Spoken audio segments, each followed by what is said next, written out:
오빠, 나 준혁쌤이랑 사업 한번 해볼까? 이 한마디가 김민호의 인생을 완전히 바꿔놓을 줄은 그때 몰랐습니다.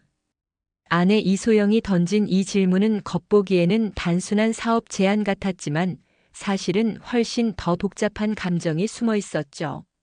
안녕하세요. 여러분, 먼저 말씀드릴 게 있는데 제가 오늘 들려드릴 이야기는 실제로 제가 겪은 사연입니다. 다만 개인정보 보호를 위해서 이름이나 직업, 나이, 지역 등은 모두 변경되었으니 혹시 비슷한 분이 계시더라도 오해하지 마시기 바랍니다. 이 이야기의 주인공은 김민호라고 하겠습니다.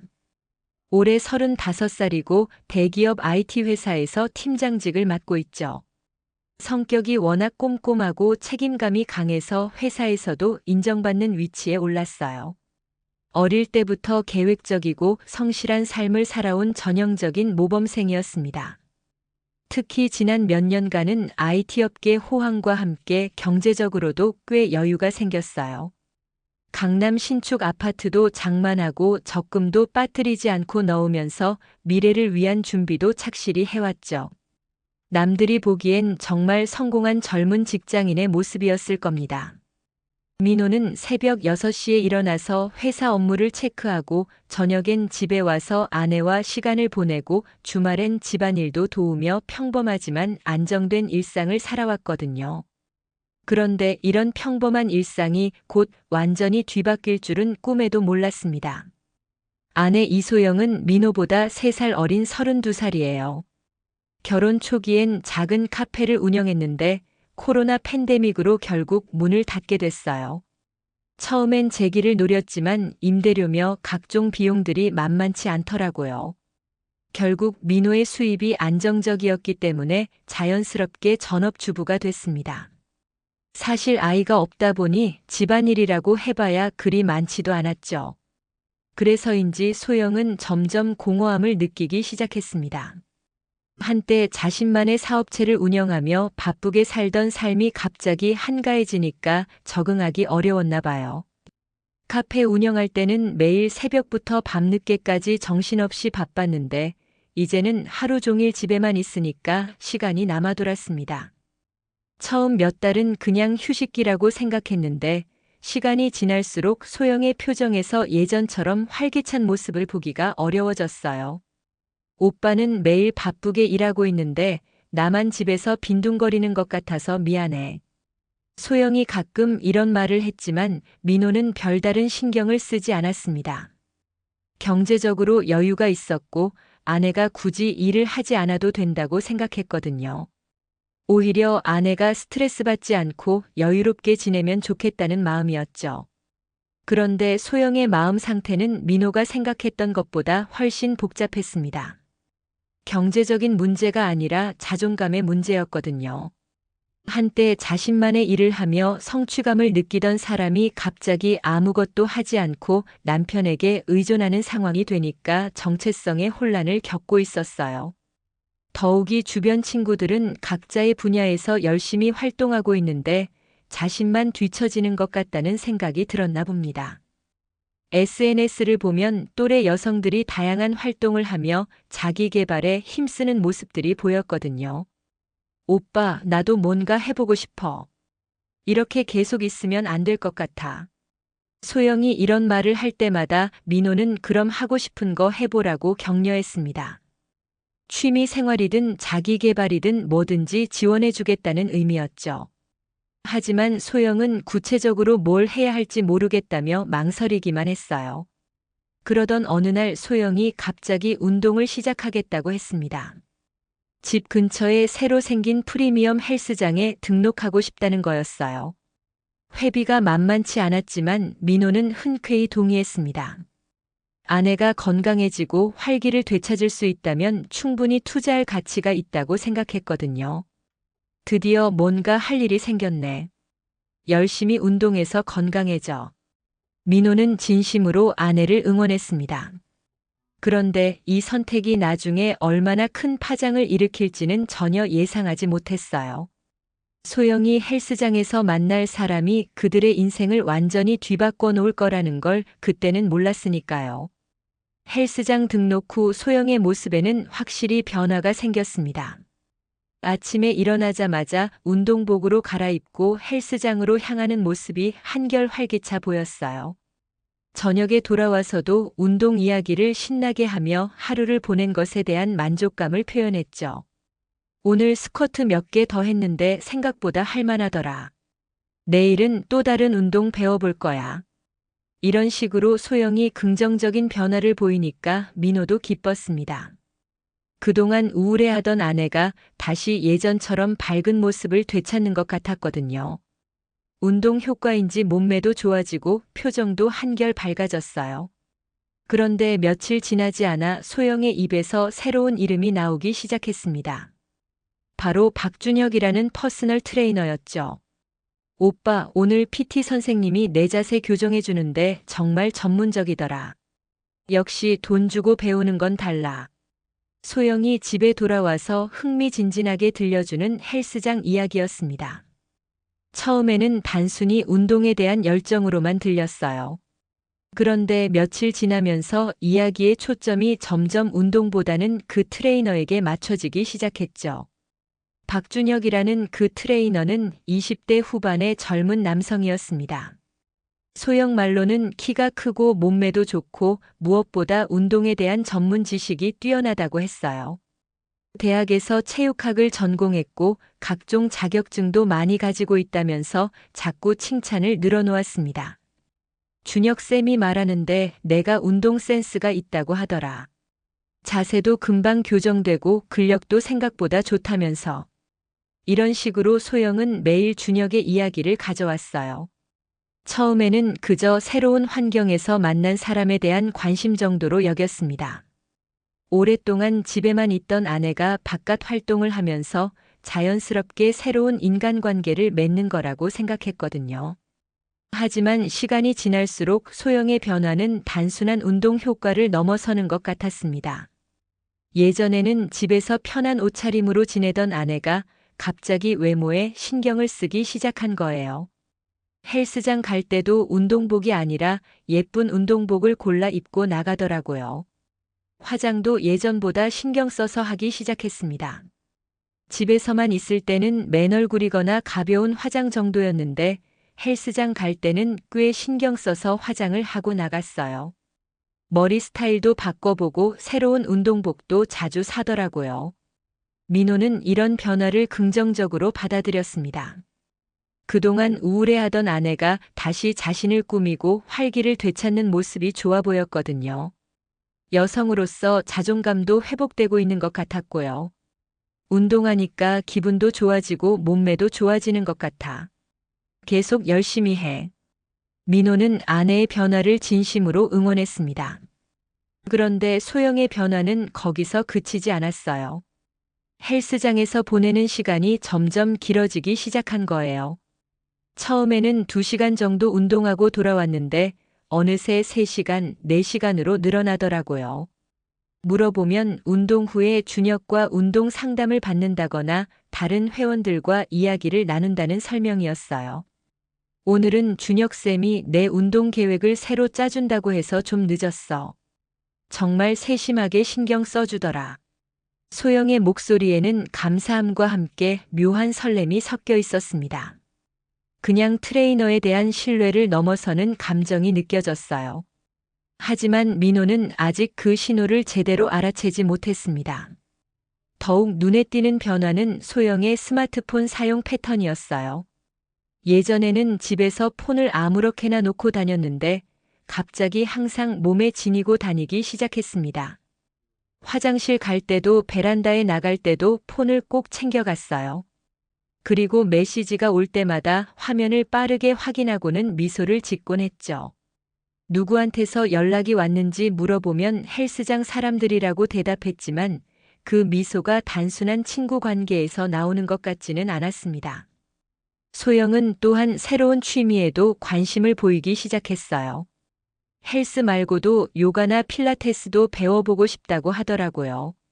몸매 관리에 대한 관심이 부쩍 늘어났습니다. 준혁쌤이 추천해준 요가원이 있는데 거기 한번 가볼까? 운동이랑 병행하면 효과가 더 좋다고 하더라. 이런 식으로 준혁의 조언을 자주 언급하면서 새로운 활동들을 제안했어요. 민호는 아내가 다양한 취미 활동에 관심을 보이는 게 좋다고 생각해서 대부분 동의해줬습니다. 그런데 이상한 건 소영이 예전보다 민호와 보내는 시간에는 관심이 줄어든다는 점이었어요. 주말에도 헬스장에 가거나 새로운 운동 관련 활동으로 바쁘다며 집에서 함께 보내는 시간이 현저히 줄어들었습니다. 오늘 준혁쌤이 특별 수업한다고 해서 주말에도 가봐야겠어. 기회가 흔치 않다고 하더라. 이런 핑계로 주말에도 자주 집을 비우게 됐죠. 민호는 혼자 집에서 밀린 집안일을 하거나 개인적인 시간을 보냈어요.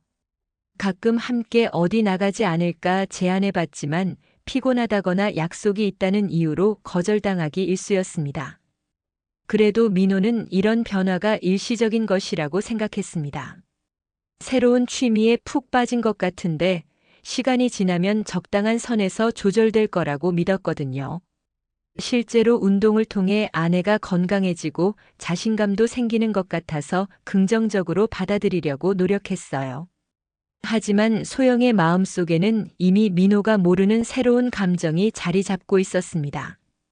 단순한 운동에 대한 열정을 넘어서 트레이너 준혁에 대한 개인적인 관심이 커져가고 있었던 거죠. 준혁은 소영보다 몇 살 어린 20대 후반의 남성이었습니다. 젊고 건강한 몸매에 운동에 대한 열정이 넘쳤죠. 소영에게는 남편과는 전혀 다른 매력으로 다가왔을 겁니다. 민호는 성실하고 안정적이지만 어딘가 예측 가능하고 재미없어 보였을 테고요. 더욱이 준혁은 소영을 운동 파트너이자 잠재적 사업 파트너로도 보고 있었습니다. 소영의 경제적 여건이나 과거 사업 경험을 듣고 나서 함께 뭔가 해볼 수 있을 거라는 생각을 했던 것 같아요. 오빠, 나 준혁쌤이랑 진짜 좋은 아이디어 하나 생각해봤어. 헬스장 사업 말이야. 드디어 소영이 그 유명한 제안을 꺼낸 거였습니다. 처음에는 단순한 사업 아이디어처럼 들렸지만 실제로는 훨씬 더 복잡한 감정과 계획이 숨어 있었던 거죠. 준혁쌤이 말하는데 내가 운동뿐만 아니라 사업 센스도 있을 것 같다고 하더라. 과거에 카페 운영했던 경험도 있고 해서 소영이 들뜬 목소리로 준혁의 말을 전했습니다. 헬스장에서 돌아온 아내의 표정에는 지금까지 보지 못했던 특별한 기대감이 가득했어요. 단순히 운동을 배우는 관계를 넘어서 뭔가 더 큰 계획을 세우고 있다는 게 느껴졌습니다. 박준혁이라는 그 트레이너에 대한 소영의 묘사는 날이 갈수록 구체적이고 상세해졌어요. 키 180cm에 체중 75kg의 완벽한 몸매, 대학에서 체육학을 전공하고 각종 피트니스 자격증을 보유한 전문가라는 설명이었죠. 그런데 준혁의 매력은 단순히 외모나 전문성에만 있는 게 아니었습니다. 소영 말로는 미래에 대한 비전이 뚜렷하고 사업적 마인드도 갖춘 젊은 창업가 기질이 있다는 거예요. 준혁쌤이 말하는데 요즘 헬스 산업이 정말 유망하다고 하더라. 특히 프리미엄 헬스장이나 개인 트레이닝 시장이 계속 성장하고 있다면서. 이런 식으로 소영은 준혁으로부터 들었다는 산업 전망이나 사업 아이디어들을 자주 이야기했습니다. 그런데 민호가 보기에는 그냥 일반적인 시장 분석 수준이었어요. 특별히 새롭거나 독창적인 내용은 아니었죠. 하지만 소영에게는 이 모든 것이 신선하고 흥미로워 보였나 봅니다. 그동안 집에만 있으면서 사회적 자극을 받지 못했던 터라 준혁의 이야기들이 마치 대단한 인사이트처럼 느껴졌을 거예요. 더욱이 준혁은 소영에게 특별한 관심을 보이는 것 같았습니다. 다른 회원들과는 다르게 운동 후에도 따로 시간을 내서 상담을 해준다거나 개인적인 이야기도 나누는 사이가 됐다고 했어요. 준혁쌤이 내 얘기를 정말 잘 들어줘. 카페 운영했던 경험담도 재미있어 한다고 하면서 나중에 함께 사업해도 좋을 것 같다고 하더라. 소영의 목소리에는 인정받는다는 기쁨이 가득했습니다. 그동안 아무것도 하지 않고 집에만 있으면서 자존감이 떨어져 있던 상태였는데 젊은 남성으로부터 사업적 능력을 인정받는다는 것이 큰 의미로 다가왔을 거예요. 준혁은 또한 소영에게 새로운 세계를 보여주는 역할을 했습니다. 헬스 산업뿐만 아니라 최근 젊은 층 사이의 트렌드나 새로운 문화들에 대해서도 이야기해줬다고 해요. 요즘 젊은 사람들은 건강 관리에 돈을 아끼지 않는다고 하더라. 특히 30대 여성들이 가장 큰 고객층이래. 우리 같은 사람들이 타겟이네. 이런 식으로 준혁은 소영을 젊은 층에 포함시키면서 동질감을 만들어갔습니다. 실제로 소영과 준혁의 나이 차이는 5살 정도였는데 준혁이 워낙 어려 보이고 소영도 관리를 잘해서 그 차이가 크게 느껴지지 않았나 봐요. 민호는 아내의 이런 변화를 지켜보면서 약간의 불안감을 느끼기 시작했습니다.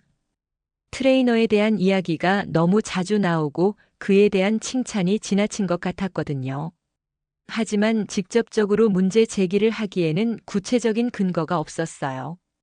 더욱이 소영은 여전히 사업 파트너십의 관점에서 이야기를 풀어나가고 있었습니다.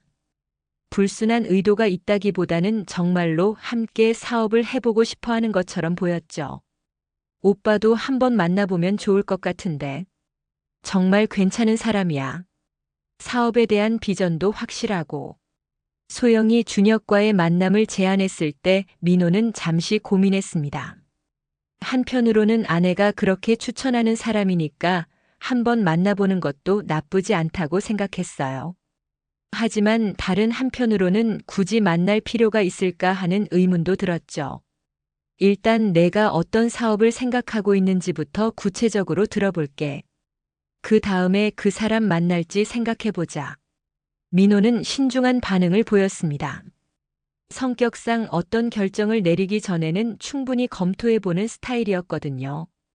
하지만 소영은 이미 마음속으로 준혁과의 사업을 확정한 상태였나 봅니다. 며칠 후 소영은 좀 더 구체적인 사업 계획을 가져왔어요. 준혁과 함께 프리미엄 헬스장을 오픈하겠다는 계획이었죠. 요즘 동네마다 헬스장은 많지만 정말 고급 서비스를 제공하는 곳은 별로 없잖아. 우리가 차별화된 프리미엄 헬스장을 만들면 분명 성공할 수 있을 거야. 소영의 설명을 들어보니 나름 그럴듯한 면이 있었습니다. 실제로 요즘 사람들이 건강에 대한 관심이 높아지면서 좋은 시설과 전문적인 서비스를 제공하는 헬스장에 대한 수요가 증가하고 있었거든요. 준혁쌤은 이미 여러 헬스장에서 경험을 쌓았고 단골 고객들도 많이 확보하고 있대. 나는 과거 카페 운영 경험으로 매장 관리나 고객 서비스 부분을 담당하고 역할 분담까지 구체적으로 계획되어 있었습니다. 그런데 민호가 보기에는 사업적 관점에서 몇 가지 우려되는 점들이 있었어요. 첫째, 헬스장 사업은 초기 투자 비용이 상당히 많이 들어갑니다. 장비 구입비, 인테리어 비용, 보증금, 인건비 등을 고려하면 최소 몇억 원은 필요할 거예요. 둘째, 이미 포화 상태인 시장에서 새로운 헬스장이 성공하기는 쉽지 않습니다. 그런데 소영은 이런 현실적인 문제들에 대해서는 별로 깊이 고려하지 않는 것 같았어요. 준혁이 모든 걸 다 계획해놨다고 하면서 무조건적인 신뢰를 보였습니다. 초기 투자금은 어떻게 마련할 생각이야? 민호가 가장 현실적인 질문을 했을 때 소영은 잠시 머뭇거렸습니다. 그건 준혁쌤도 어느 정도 준비가 되어 있고 우리도 좀 보태면 될 것 같은데. 정확한 금액은 좀 더 상의해 봐야겠지만 구체적인 답변을 피하는 모습에서 민호는 뭔가 석연치 않은 느낌을 받았습니다. 사업 경험이 있다는 아내가 이런 기본적인 부분도 제대로 확인하지 않았다는 게 이상했거든요. 그날 밤 민호는 혼자 많은 생각을 했습니다. 아내의 변화된 모습, 트레이너에 대한 과도한 관심, 그리고 성급한 사업 제안까지. 이 모든 것들이 단순한 우연의 일치일 수도 있지만 뭔가 다른 의미가 숨어 있을 수도 있다는 생각이 들었어요. 하지만 여전히 확실한 증거는 없었습니다. 그저 직감적으로 불편한 감정이 드는 정도였죠. 민호는 좀 더 지켜본 후 판단하기로 했습니다. 오빠 미안해. 나 준혁이를 사랑해. 이혼해줘. 민호가 집에 일찍 들어온 그날 거실에서 들린 이 충격적인 고백은 그의 인생을 완전히 뒤바꿔 놓았습니다. 소영은 전혀 당황하지 않은 채 당당하게 자신의 마음을 털어놓고 있었어요. 그날은 원래 출장 일정이었는데 급하게 취소되면서 평소보다 훨씬 일찍 집에 돌아왔습니다. 열쇠로 문을 열고 들어서는데 거실에서 낯선 남자 목소리가 들려왔어요. 신발장에는 모르는 운동화 한 켤레가 놓여 있었고요. 혹시 소영이 누구랑 있나 싶어서 조심스럽게 거실로 들어갔는데 소파에 아내와 함께 앉아 있는 젊은 남자를 발견했습니다. 바로 그 유명한 박준혁이었죠. 두 사람은 민호를 보고도 전혀 당황하지 않았어요. 마치 이미 예상하고 있었다는 듯한 반응이었습니다.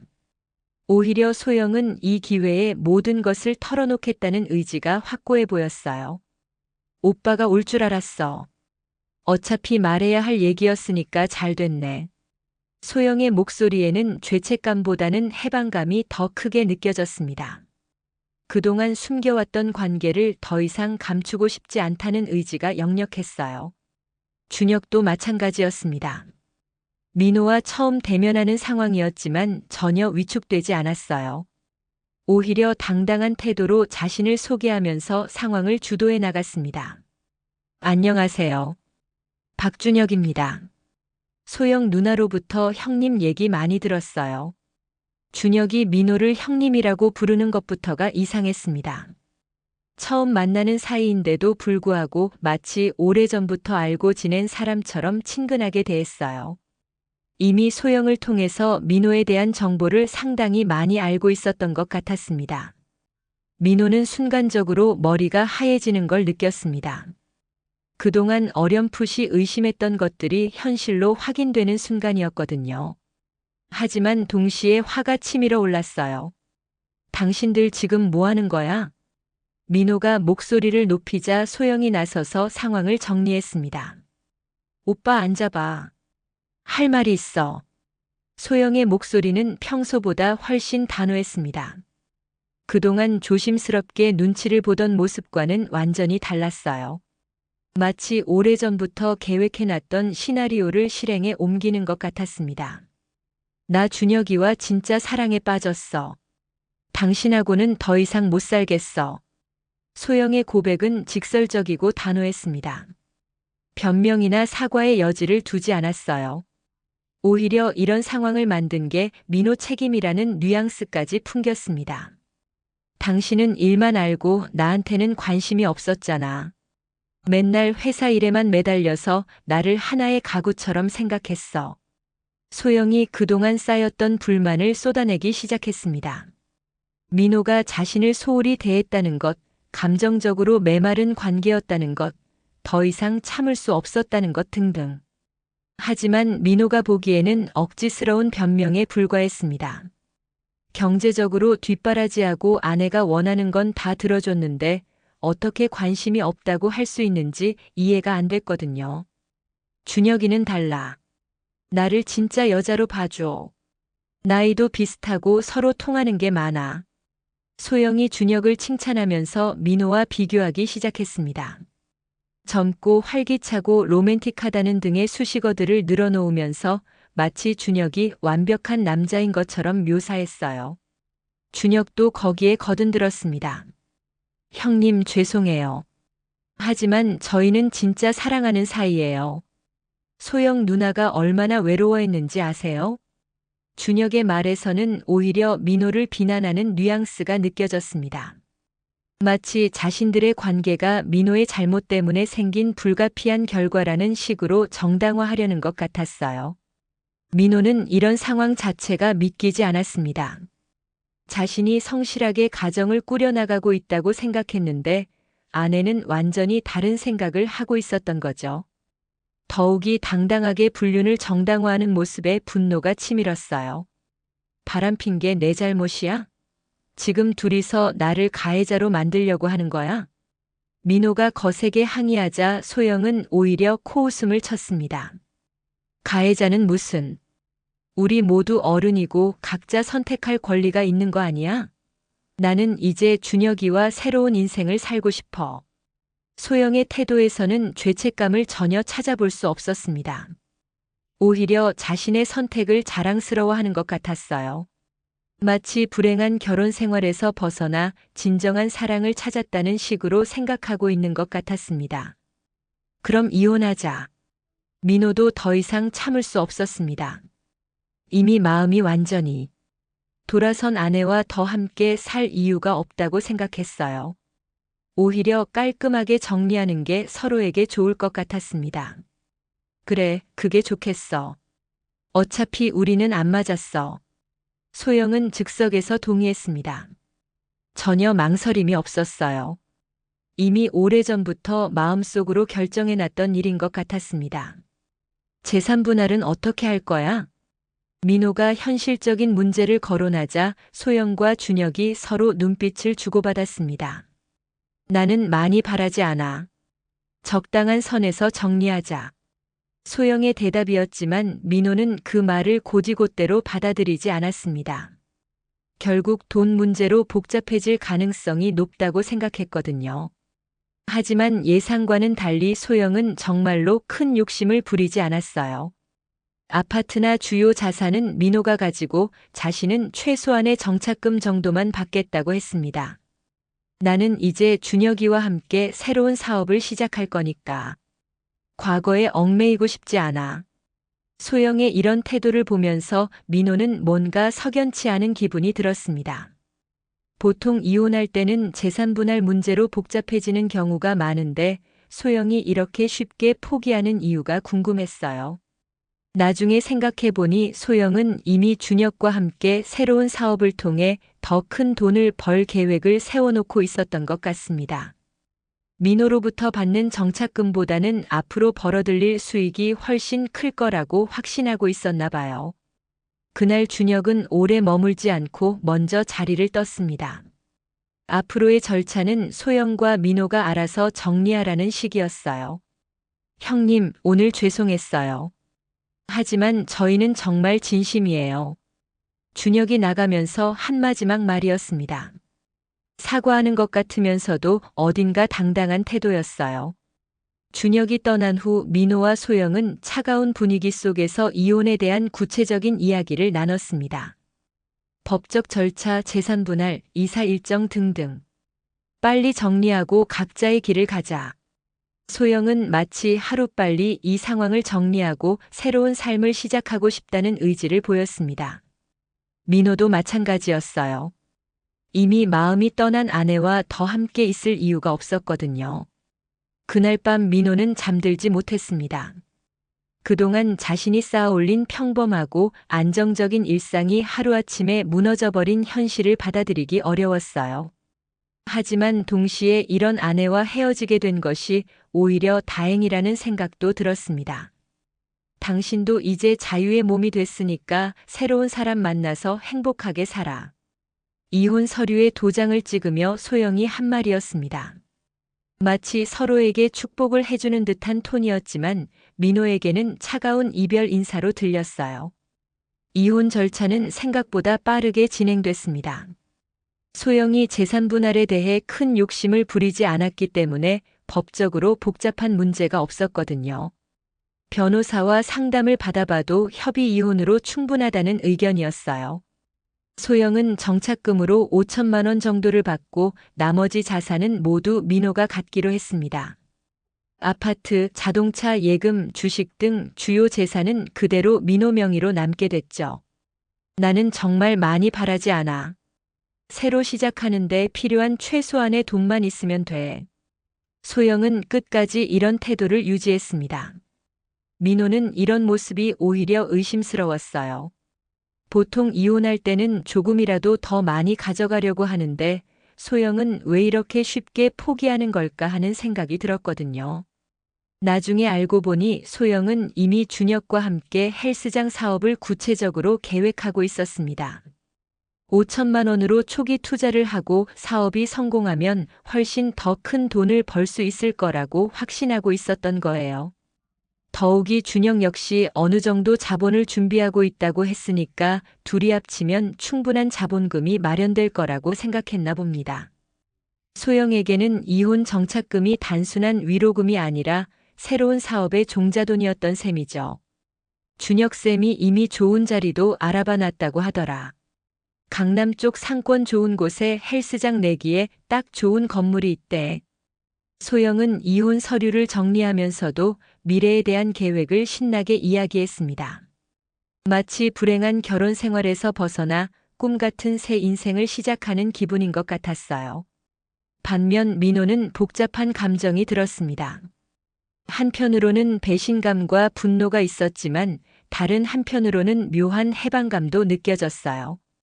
그동안 눈치 보며 살았던 것들이 사라지니까 오히려 홀가분한 기분이 들기도 했습니다. 이혼이 성립된 후 소영은 바로 짐을 싸기 시작했어요. 그리 많지 않은 개인 물품들을 정리해서 큰 가방 2개에 담았습니다. 나머지 가전제품이나 가구들은 모두 민호가 쓰라고 남겨두고 갔어요. 나는 이제 완전히 새로 시작할 거니까 과거 물건들은 가져가고 싶지 않아. 소영의 이런 모습을 보면서 민호는 이 사람이 정말로 과거와 완전히 결별하고 싶어 한다는 걸 느꼈습니다. 결혼 생활 자체를 흑역사 취급하는 것 같았어요. 그런데 이상한 건 소영이 준혁과 함께 어디로 이사를 가는지에 대해서는 구체적으로 말하지 않았다는 점이었습니다. 그냥 좋은 곳으로 간다는 말만 반복했어요. 준혁쌤이 알아봐준 곳이 있어. 사업하기에도 좋고 살기에도 좋은 곳이래. 나중에 알고 보니 소영과 준혁은 강남 오피스텔에 전세로 들어갔더라고요. 소영이 받은 정착금 5천만 원을 전세 보증금으로 넣고 준혁이 월세를 부담하는 구조였나 봅니다. 소영이 집을 나가던 날 민호는 특별한 감정을 느끼지 않았어요. 오히려 드디어 끝났다는 안도감이 더 컸습니다. 그동안 알게 모르게 쌓였던 스트레스가 해소되는 느낌이었거든요. 잘 살아. 소영이 문을 나서면서 한마지막 인사였습니다. 민호는 아무 대답도 하지 않았어요. 굳이 답할 필요를 느끼지 못했거든요. 소영이 떠난 후 집은 갑자기 조용해졌습니다. 그동안 두 사람이 살던 공간이 혼자만의 공간이 되니까 처음에는 어색했어요. 하지만 점차 이런 고요함이 편안하게 느껴지기 시작했습니다.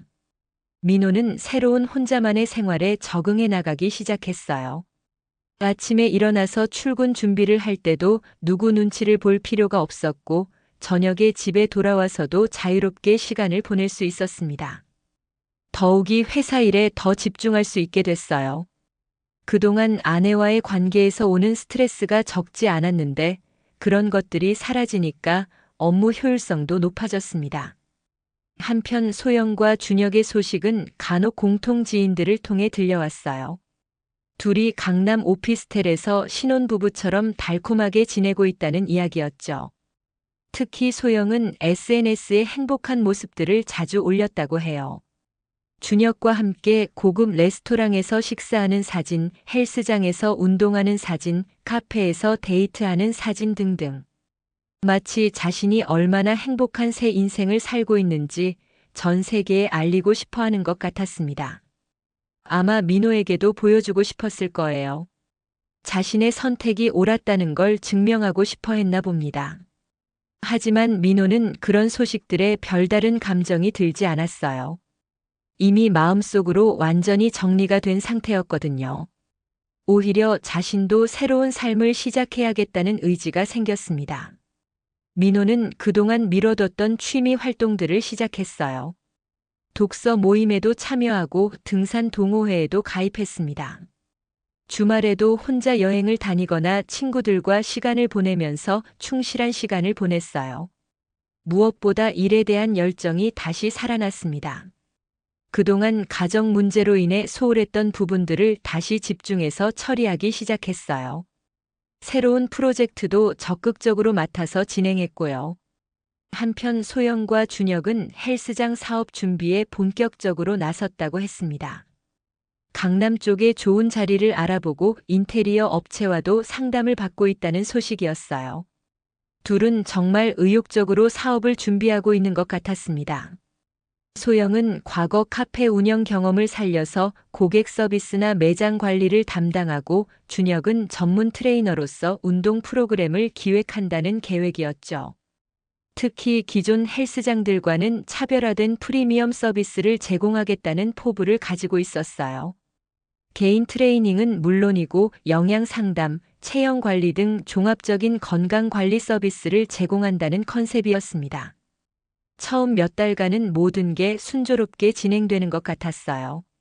소영의 SNS에는 사업 준비 과정들이 자주 올라왔거든요.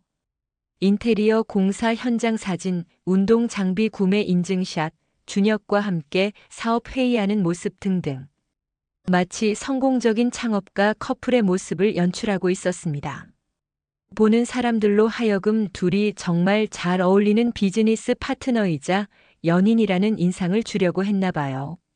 하지만 민호는 이런 모습들을 보면서도 왠지 불안한 기분이 들었습니다. 사업이라는 게 그렇게 쉬운 일이 아닌데 너무 낙관적으로 접근하는 것 같았거든요. 특히 헬스장 사업은 초기 투자 비용도 많이 들고 경쟁도 치열한 분야였어요. 더욱이 준혁이라는 사람에 대해서도 의문이 들었습니다. 아무리 전문 트레이너라고 해도 사업 경험이 있는 건 아니잖아요. 과연 사업을 제대로 운영할 능력이 있을까 하는 생각이 들었어요. 하지만 이미 남남이 된 상황에서 민호가 걱정할 일은 아니었습니다. 소영이 어떤 선택을 하든 그건 소영의 몫이었으니까요. 민호는 자신의 일에만 집중하기로 했어요. 그렇게 시간이 흘러가면서 민호의 새로운 생활 패턴이 자리를 잡았습니다. 혼자서도 충분히 만족스러운 일상을 만들어갈 수 있다는 자신감이 생겼어요. 준혁아, 이번 달 매출이 너무 적어. 이러면 임대료도 못 낼 것 같은데? 소영의 걱정스러운 목소리가 헬스장 사무실에 울려 퍼졌습니다. 개업한 지 3개월이 지났지만 예상했던 것만큼 고객이 몰리지 않았어요. 오히려 하루하루 적자가 누적되고 있는 상황이었죠. 처음 헬스장을 오픈했을 때는 정말 화려했습니다. 강남 한복판의 좋은 위치, 최신 운동 장비들, 세련된 인테리어까지 모든 것이 완벽해 보였어요. 소영과 준혁은 자신들의 사업이 반드시 성공할 거라고 확신했습니다. 하지만 현실은 생각보다 훨씬 냉혹했어요. 우선 강남이라는 입지의 장점은 동시에 엄청난 임대료 부담으로 돌아왔습니다. 한 달에 1천만 원이 넘는 임대료는 매출이 부족한 상황에서는 감당하기 어려운 수준이었어요. 더욱이 주변에 이미 기존 헬스장들이 많이 있었습니다.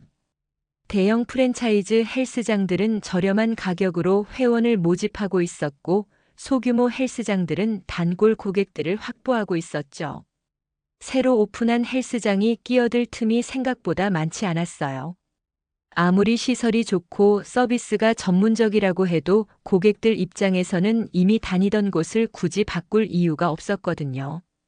설상가상으로 코로나 재확산까지 시작됐습니다. 사회적 거리두기가 다시 강화되면서 사람들이 실내 운동시설 이용을 꺼리기 시작했어요. 그나마 있던 고객들도 하나둘씩 발길을 끊었습니다. 누나, 좀 더 참아보자. 코로나만 끝나면 상황이 나아질 거야. 준혁은 여전히 낙관적인 태도를 보였지만 소영은 점점 불안해졌습니다. 매일 장부를 확인할 때마다 적자 규모가 커져가는 걸 보니까 심각성을 느끼기 시작했거든요. 더욱 심각한 문제는 준혁의 태도 변화였습니다. 처음에는 열정적으로 사업에 매달렸는데 시간이 지나면서 점점 무책임해지기 시작했어요. 특히 고객이 없는 시간에는 사무실에서 게임을 하거나 휴대폰을 보며 시간을 보내는 일이 많아졌습니다. 소영이 매출 걱정을 하고 있을 때도 별로 심각하게 받아들이지 않는 모습이었어요. 누나가 너무 걱정 많이 해. 사업이라는 게 원래 처음에는 어려운 거야. 시간이 지나면 자리 잡을 거라고. 준혁의 이런 안일한 태도가 소영에게는 답답하게 느껴졌습니다. 자신은 밤잠을 못 이룰 정도로 걱정하고 있는데 정작 파트너는 현실 인식이 부족한 것 같았거든요. 더욱이 준혁의 사생활에서도 문제가 드러나기 시작했습니다. 헬스장에 아르바이트로 일하는 20대 초반 여학생들과 과도하게 친밀한 관계를 맺고 있다는 소문이 돌았어요. 처음에는 단순히 직장 내 친근한 관계 정도로 여겼는데 시간이 지나면서 그 정도가 도를 넘는 것 같았습니다. 퇴근 후에도 아르바이트생들과 함께 술을 마시거나 개인적인 만남을 갖는 일이 잦아졌거든요. 준혁아, 직원들과 너무 가까워지는 건 좋지 않을 것 같은데? 소영이 조심스럽게 문제를 제기했지만 준혁은 대수롭지 않게 넘겼습니다. 그냥 친한 거야. 팀워크가 좋아야 사업도 잘 되는 거 아니야? 하지만 소영의 눈에는 그냥 친한 관계를 넘어서는 것처럼 보였어요. 특히 김지은이라는 20살 여학생과의 관계가 의심스러웠습니다. 김지은은 대학생 아르바이트생으로 들어왔는데 준혁이 유독 그 학생에게 관심을 많이 보였어요.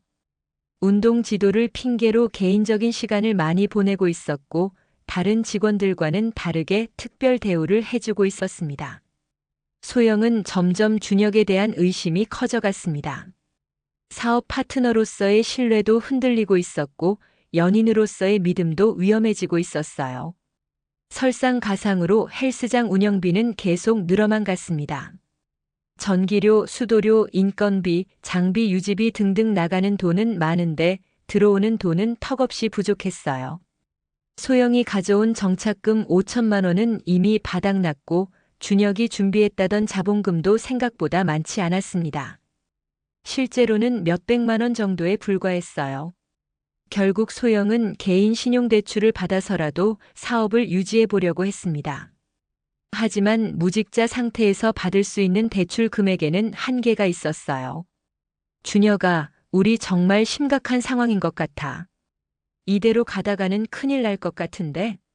소영의 절박한 호소에도 준혁은 여전히 현실 감각이 부족했습니다.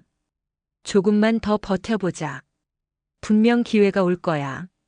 하지만 기회는 오지 않았고 상황은 더욱 악화됐습니다. 몇 안 되던 고객들마저 하나둘씩 떠나기 시작했어요. 시설은 좋지만 가격 대비 서비스가 만족스럽지 않다는 평가였습니다. 더욱이 준혁의 전문성에도 의문이 제기되기 시작했습니다. 자격증은 많이 가지고 있었지만 실제 지도 경험이나 고객 관리 능력은 부족해 보였거든요. 고객들 중에는 운동 효과가 별로 없다고 불만을 제기하는 사람들도 있었어요. 몇 달간 PT를 받았는데도 눈에 띄는 변화가 없다는 거였죠. 누나, 고객들이 너무 성급해. 운동 효과라는 게 하루아침에 나타나는 게 아니잖아. 준혁은 이런 상황에서도 자신의 잘못을 인정하지 않았습니다. 오히려 고객들의 문제라고 생각하는 것 같았어요. 소영은 이런 준혁의 모습을 보면서 점점 실망하기 시작했습니다. 처음에 헬스장에서 만났을 때의 전문적이고 열정적인 모습은 온데간데 없고 무책임하고 안일한 모습만 보였거든요. 게다가 김지은과의 관계는 더욱 의심스러워졌습니다. 어느 날 소영이 일찍 헬스장에 나왔는데 준혁이 김지은과 둘이서 친밀한 대화를 나누고 있는 모습을 목격했어요. 준혁 오빠, 저 요즘 힘들어요. 오빠가 아니면 누구한테 말해야 할지 모르겠어요. 김지은이 준혁에게 개인적인 고민을 털어놓는 모습이었습니다. 그런데 준혁의 반응이 너무 다정했어요. 마치 연인 사이처럼 보일 정도였습니다. 지은아, 내가 있잖아. 걱정하지 마. 준혁이 김지은의 손을 잡으며 위로하는 모습을 본 소영은 충격을 받았습니다. 설마 자신과 함께 살면서 다른 여자와 바람을 피우는 건 아닌지 의심이 들기 시작했어요. 그날 밤 소영은 준혁을 추궁했습니다. 김지은이랑 뭔 일이야? 낮에 본 것 같지 않던데? 하지만 준혁은 아무것도 아니라고 부인했습니다. 그냥 직원 관리하는 거야. 걔가 요즘 개인적으로 힘든 일이 있다고 해서 상담해 준 것뿐이야. 준혁의 설명을 들어도 소영의 의심은 사라지지 않았어요. 오히려 더 확신이 서기 시작했습니다. 결국 헬스장은 개업한 지 6개월 만에 문을 닫게 됐습니다. 더 이상 손실을 감당할 수 없는 상황이 된 거죠. 소영이 가져온 돈도 다 떨어졌고 대출금까지 생겨서 경제적으로 막막한 상황이었어요. 준혁아, 우리 이제 어떻게 해야 할까? 헬스장 문을 닫은 후 오피스텔에서 소영이 절망적인 목소리로 물었습니다. 통장 잔고는 바닥났고 신용대출 상환 압박은 계속 들어오고 있었어요.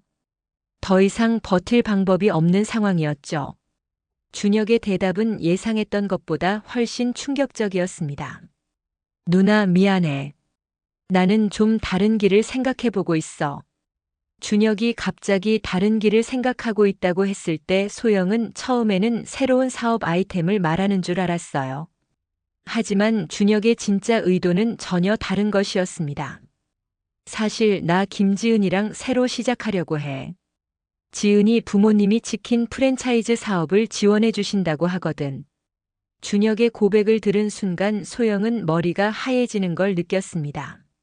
사업 실패로 인한 경제적 타격도 충격적이었지만 사랑한다고 믿었던 남자가 자신을 버리고 다른 여자와 떠난다는 사실이 더 큰 충격이었어요. 준혁아, 지금 뭐라고 한 거야? 우리 함께 어려움을 극복해 나가자고 했잖아. 소영이 절규하듯 말했지만 준혁은 이미 마음을 정한 후였습니다. 누나, 미안해. 하지만 현실적으로 생각해봐. 우리 나이 차이도 있고 앞으로 계속 이렇게 어렵게 살 수는 없잖아. 준혁은 마치 소영과의 관계가 처음부터 임시 방편이었던 것처럼 말했어요. 경제적으로 여유로울 때는 함께했지만 어려워지니까 자신에게 더 유리한 조건을 선택하겠다는 의미였죠. 더욱 충격적인 건 김지은과의 관계가 이미 오래전부터 시작됐다는 사실이었습니다. 헬스장에서 일하는 동안 준혁은 소영 몰래 김지은과 만나고 있었던 거예요. 지은이는 젊고 예쁘잖아. 부모님도 경제적으로 여유 있으시고. 솔직히 말하면 누나보다 조건이 더 좋은 것 같아. 준혁의 이런 말을 들으면서 소영은 자신이 얼마나 순진했는지 깨달았습니다. 준혁에게 자신은 사업 자금을 대준 후원자 정도의 의미였을 뿐 진정한 사랑의 대상은 아니었던 거죠. 소영은 분노와 절망감에 휩싸였습니다. 안정적인 결혼 생활을 포기하고 모든 걸 걸고 선택한 새로운 인생이 이렇게 허무하게 끝날 줄은 몰랐어요. 내가 당신한테 얼마나 많은 걸 희생했는데 이렇게 버리고 가는 거야? 소영의 절규에도 준혁은 담담했습니다. 누나도 처음에 남편을 버리고 나한테 온 거잖아. 이제 나도 더 좋은 조건을 선택하는 거야. 준혁의 이 말은 소영에게 큰 상처를 줬습니다. 자신이 저지른 일이 고스란히 자신에게 돌아오는 상황이었거든요. 결국 준혁은 며칠 후 김지은과 함께 오피스텔을 떠났습니다. 짐도 별로 없었고 정리할 것도 많지 않았어요. 소영에게 남긴 건 헬스장 폐업으로 인한 빚더미뿐이었습니다. 누나, 빚은 미안하지만 누나가 처리해야 할 것 같아. 나는 이제 새로 시작해야 하니까. 준혁은 끝까지 무책임한 모습을 보였습니다. 함께 만든 빚인데도 혼자서 떠안으라는 거였죠. 준혁이 떠난 후 소영은 혼자 남겨진 현실을 받아들여야 했습니다. 오피스텔 전세 계약도 만료를 앞두고 있었고 보증금을 빼서 빚을 갚아야 하는 상황이었어요. 결국 소영은 고시원으로 이사할 수밖에 없었습니다. 강남의 넓은 오피스텔에서 좁은 고시원으로 이사하는 것은 상상도 못했던 일이었어요. 고시원비 월 50만 원도 부담스러운 상황에서 소영은 당장 수입원을 찾아야 했습니다. 하지만 몇 년간 일을 하지 않았던 터라 마땅한 일자리를 구하기가 쉽지 않았어요. 나이도 30대 중반이었고 특별한 기술이나 자격증도 없었습니다. 과거 카페 운영 경험이 있다고 해도 최근 경력이 아니어서 별로 인정받지 못했어요. 결국 소영이 찾은 일자리는 24시간 편의점 야간 알바였습니다. 시급 9,000원에 새벽 12시부터 오전 8시까지 8시간 근무하는 조건이었어요. 편의점 야간 알바는 소영에게 생각보다 힘든 일이었습니다. 밤새 잠을 못 자는 것도 힘들었지만 취객이나 이상한 손님들을 상대하는 것도 스트레스였어요. 더욱이 혼자서 매장을 관리해야 하다 보니 택배 정리, 진열, 청소 등 모든 일을 다 해야 했습니다. 과거 카페를 운영할 때와는 비교할 수 없을 정도로 단순하고 반복적인 업무였어요. 그래도 소영은 이 일을 포기할 수 없었습니다. 당장 생활비를 벌어야 했고 고시원비도 내야 했거든요. 자존심을 버리고 매일 밤 편의점에서 일했습니다. 한때 헬스장 사업가라며 자랑스러워했던 자신이 이제는 편의점 야간 알바를 하고 있다는 현실이 참담했어요. 하지만 현실을 받아들일 수밖에 없었습니다. 소영의 하루 일과는 완전히 바뀌었습니다. 저녁 11시에 일어나서 편의점으로 출근하고 오전 8시에 퇴근해서 고시원에 돌아와 잠을 자는 생활이 반복됐어요. 낮에는 잠을 자야 하는데 고시원 주변이 시끄러워서 제대로 잠을 못 자는 날이 많았습니다. 수면 부족으로 인해 건강도 나빠지기 시작했어요. 더욱이 사회적 고립감도 심했습니다. 야간 근무를 하다 보니 다른 사람들과 생활 패턴이 맞지 않았거든요. 친구들과 만날 시간도 없었고 새로운 인간관계를 만들 기회도 없었어요. 그나마 편의점에서 만나는 사람들은 대부분 술 취한 손님들이거나 야간 근무자들이었습니다. 정상적인 사회 활동을 하는 사람들과는 접점이 거의 없었어요. 소영은 이런 생활을 하면서 과거를 후회하기 시작했습니다.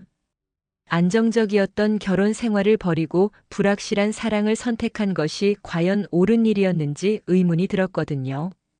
특히 민호와의 결혼 생활을 다시 생각해 보니 그렇게 나쁘지 않았다는 생각이 들었어요.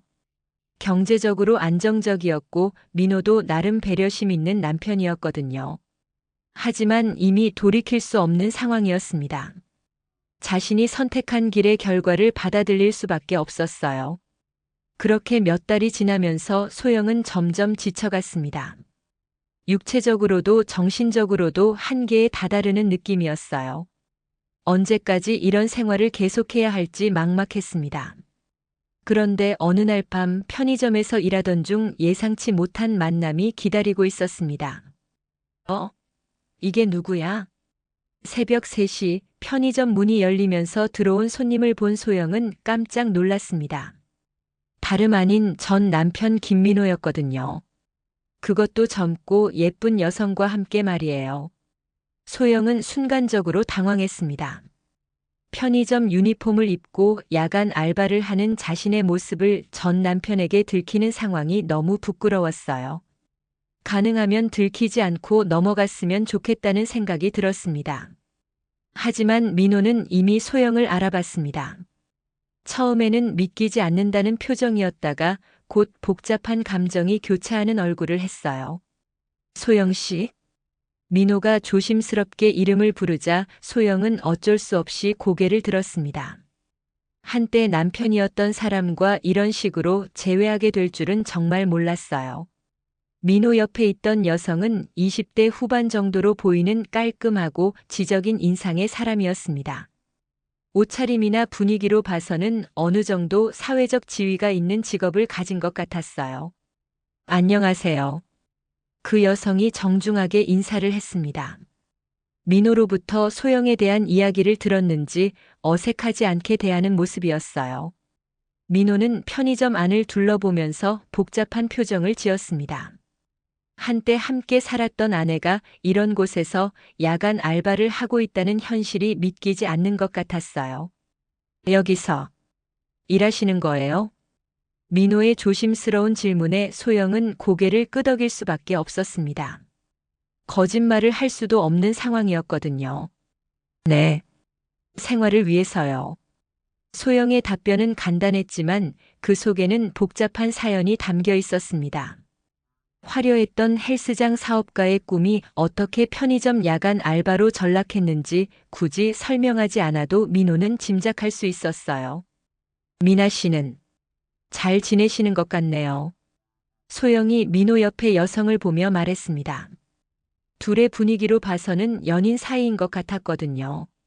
네, 덕분에 잘 지내고 있어요.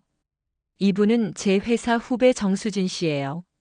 민호가 소개해주자 수진이 다시 한번 정중하게 인사했습니다. 안녕하세요. 민호 선배님한테 얘기 많이 들었어요. 수진의 말투에서는 소영에 대한 적대감이나 불편함은 전혀 느껴지지 않았어요. 오히려 예의 바르고 성숙한 태도를 보였습니다. 민호는 음료수 몇 개와 간단한 간식을 골라서 계산대로 가져왔습니다. 소영이 바코드를 찍으면서 계산을 처리하는 동안 어색한 침묵이 흘렀어요. 총 8,000원입니다. 소영이 기계적으로 말하자 민호가 카드를 내밀었습니다. 카드 결제를 처리하면서 소영은 민호의 손목에 있는 새로운 시계를 발견했어요. 예전에 착용하던 것보다 훨씬 고급스러워 보였습니다. 거스름돈은 없고요. 감사합니다. 계산을 마친 후 민호와 수진이 나가려는데 민호가 잠시 머뭇거렸습니다. 뭔가 말하고 싶은 것 같았지만 적절한 말을 찾지 못하는 것 같았어요. 그럼 몸 조심하세요. 결국 민호는 간단한 인사말만 남기고 수진과 함께 편의점을 나갔습니다. 소영은 그들이 타고 온 차를 창문으로 확인했는데 민호가 예전에 타던 차보다 훨씬 좋은 차였어요. 두 사람이 떠난 후 소영은 한동안 멍하니 서 있었습니다. 1년 전만 해도 자신이 더 나은 선택을 했다고 확신했는데 지금은 완전히 상황이 뒤바뀌어 있었거든요. 민호는 새로운 연인과 함께 행복해 보였고 경제적으로도 더 여유로워진 것 같았어요. 반면 자신은 고시원에 살면서 편의점 야간 알바로 근근히 생활하고 있었죠. 소영은 이런 현실이 너무 부끄럽고 괴로웠습니다. 특히 수진이라는 여성을 본 후에는 더욱 복잡한 감정이 들었어요. 자신보다 젊고 교양 있어 보이는 여성과 함께하는 민호가 부러우면서도 질투가 났습니다. 더욱이 민호의 태도에서는 원망이나 복수심 같은 것이 전혀 느껴지지 않았어요. 오히려 예전 아내에 대한 예의를 지키려는 모습이었죠. 이런 점이 소영에게는 더욱 큰 자책감을 가져다 줬습니다. 그날 밤 편의점 일을 마치고 고시원에 돌아온 소영은 잠들지 못했습니다. 민호와의 재회가 주는 충격이 너무 컸거든요. 자신이 저지른 선택들에 대해 다시 한번 돌아보게 됐어요.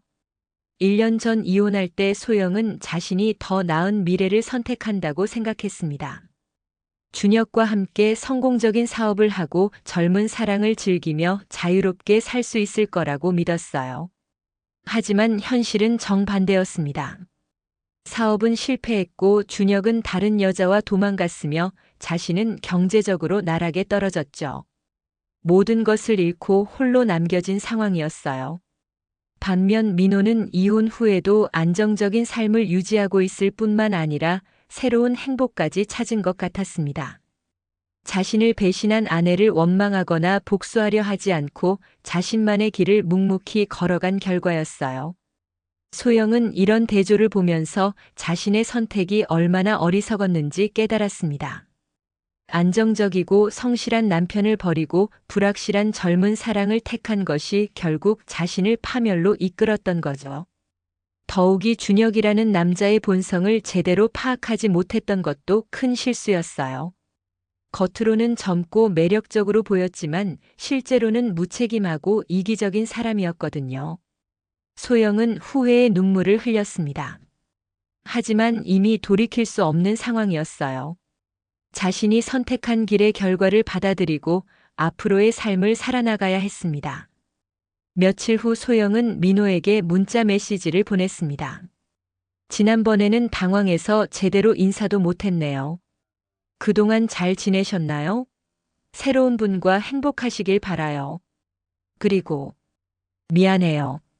하지만 민호로부터는 답장이 오지 않았습니다. 아마 새로운 삶에 집중하고 있어서 과거의 일들을 되돌아보고 싶지 않았을 거예요. 소영은 이런 현실을 받아들이면서 자신만의 방식으로 삶을 재건해 나가기 시작했습니다. 편의점 일을 계속하면서도 다른 기회를 찾아보려고 노력했어요. 비록 바닥에서 시작하는 삶이었지만 이번에는 허황된 꿈을 쫓지 않고 현실적이고 착실한 방법을 선택했습니다. 과거의 실수를 교훈으로 삼아 조금씩 안정적인 삶을 회복해 나가려고 했어요. 한편 민호는 소영과의 재회 후에도 특별한 감정 변화를 보이지 않았습니다. 이미 과거의 일로 정리한 일이었고 현재의 행복에 집중하고 있었거든요. 수진과의 관계도 점점 발전해 나가고 있었어요. 서로를 이해하고 존중하는 성숙한 관계를 맺고 있었습니다. 소영과의 결혼 생활에서 겪었던 문제들을 교훈으로 삼아 더 나은 관계를 만들어가고 있었죠. 결국 거짓된 사랑과 허황된 꿈은 무너지고 진실하고 성실한 삶이 결국 승리했습니다. 소영의 선택은 일시적인 만족을 줬을지 모르지만 결국에는 모든 것을 잃는 결과를 가져왔어요. 반면 민호의 성실하고 책임감 있는 태도는 비록 당시에는 재미없어 보였을지 모르지만 결국 더 나은 미래를 보장해줬습니다. 진정한 가치는 시간이 지나야 증명되는 법이었거든요. 오늘 이야기 좋으셨다면 구독, 댓글, 알람 설정 부탁드립니다. 여러분의 소중한 댓글 하나가 영상 제작에 큰 힘이 됩니다. 감사합니다.